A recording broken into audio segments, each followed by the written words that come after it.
అమ్మా భవాని లోకాల నేలే ఓంకార రూపమమ్మా తల్లిని మహిమల్ని చూపవమ్మా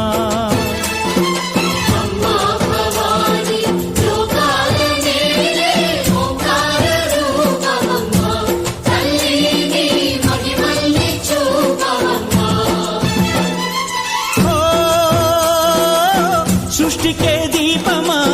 శక్తికే మూలమా సింహరథమే నీదమ్మా అమ్మ దుర్గమ్మ భక్తులను దీవించుమా